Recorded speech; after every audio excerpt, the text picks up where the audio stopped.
Thank you very much. Senator Sullivan, are you prepared? Yes, sir, Mr. Chairman. You're recognized for 5 minutes. Thank you. Thank you, Mr. Chairman.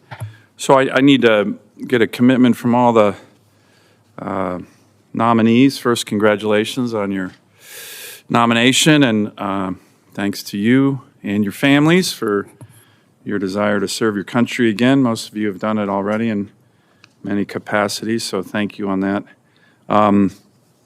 Can I get a commitment from all of you to come up to Alaska with me and see what General Billy Mitchell called the most strategic place in the world? There's a lot going on in Alaska right now. We got the Russians and Chinese and our AIDAs and our EEZ. We're on the front lines of great power competition. Every day, 6 Russian incursions since August. Doesn't make a lot of news down here, but it's important and it's serious. So can I get a commitment from each of you to join me up in my great state? Why don't we just go through the list here? And have any of you been before? Senator, absolutely. If confirmed, I'd look forward to making that visit. I have not had the chance yet, and I'd love to do that. Great. Senator, I have not been to Alaska yet, but I would absolutely, if confirmed, commit to visiting. Great. Senator, I've had the opportunity to visit Alaska multiple times, including J-Bear, and if confirmed, I'd welcome the opportunity to join you in the state. Great. Thanks, Mr.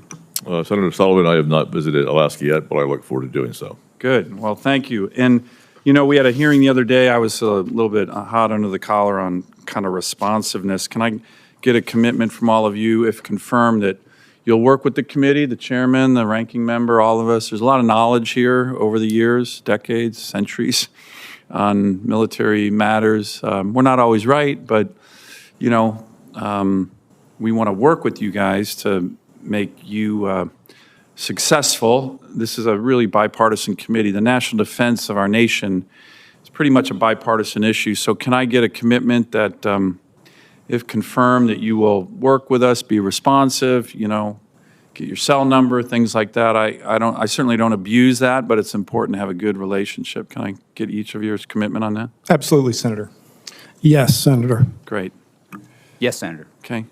Yes, Senator. Mr. Payne, I want to start with you. CAPE, you know, CAPE has an up and down reputation. I've seen it throughout my military career where they do things where you're like, oh, that makes a lot of sense. They do other stuff where you're like, what in the hell are they doing? I need you to commit to me to take a look at this issue of amphibs in the Marine Corps. There's a huge dispute right now between what the Navy has in terms of its capabilities to build amphibs.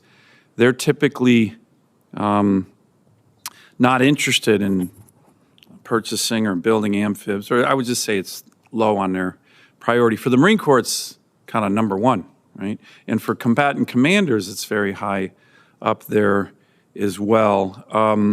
There's a split right now. I wish the Secretary of the Navy would kind of help us get there, because the Marines think we need a lot more amphibs. The Navy has said, I don't think so. So can you work with me, maybe come in and see me on this? I feel very strongly about the Marine Corps having what we call a 3.0 MEUARG capability. Are you aware what that phrase means? Yes, Senator.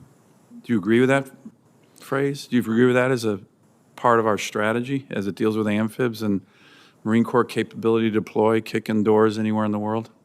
Senator, yes. My understanding is that that capability is essential to the Marine Corps, to their joint force, to their force design, and to our strategy. And it's a lot. It's a lot of our combatant commanders think it's a critical capability. So that's another thing. So can I get your commitment to work with me on that? Yes, Senator.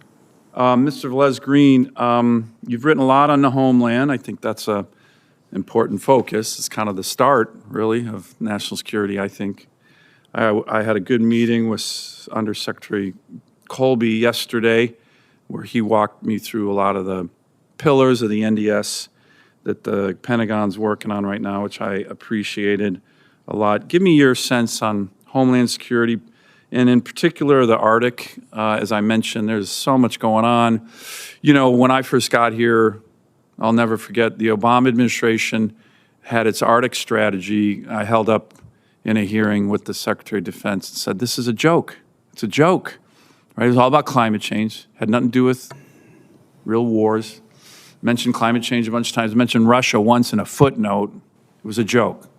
The Arctic, North Pacific is not a joke. Like I said, it's the front line of real great power competition. Can you briefly just touch on your views on homeland security as it relates to the Arctic?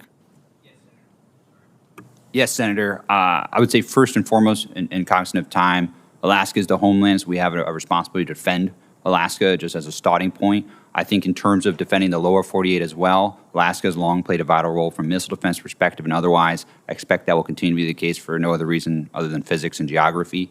As the FIC becomes harder, the first island chain to operate in, Alaska will also is already critical. I expect it will become only more critical.